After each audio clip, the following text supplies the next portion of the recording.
Seterusnya kita akan menyambung lagi tulisan kod nasakh kita. Baik, untuk makluman semua, kod nasakh ini bagi huruf-huruf yang tegak seperti huruf alif,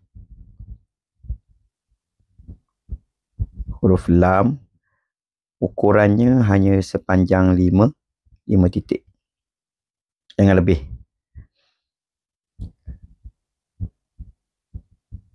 Huruf lam 5 titik. Kemudian huruf-huruf yang lain kita buat sebagai contohnya huruf sin. Gigi sin yang kedua itu lebih lebar berbanding gigi sin yang pertama. Kemudian kita menulis semua perkataan tersebut dalam lingkungan garis nombor 1 hingga nombor 5 saja.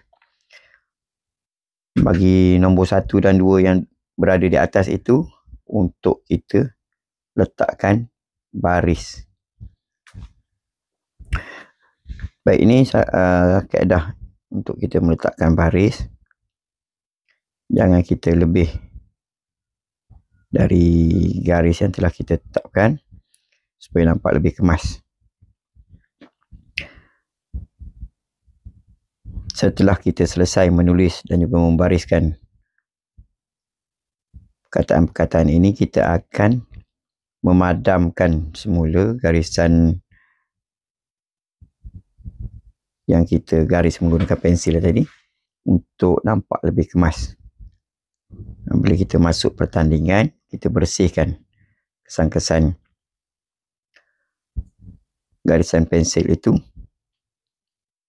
supaya tidak kelihatan. Bagi setiap pertandingan, kaedah-kaedah dan juga kekemasan dikira. Diambil kira untuk menambah markah.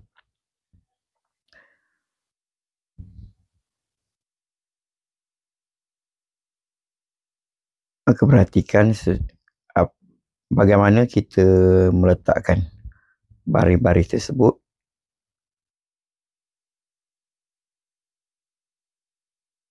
supaya jangan kita melebihi garis yang telah kita tetapkan. Setelah kita membariskan, kita akan menambah bunga-bunga pada tulisan.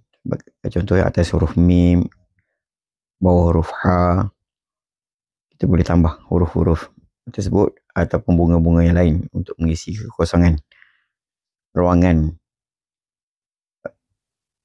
tulisan kita tersebut.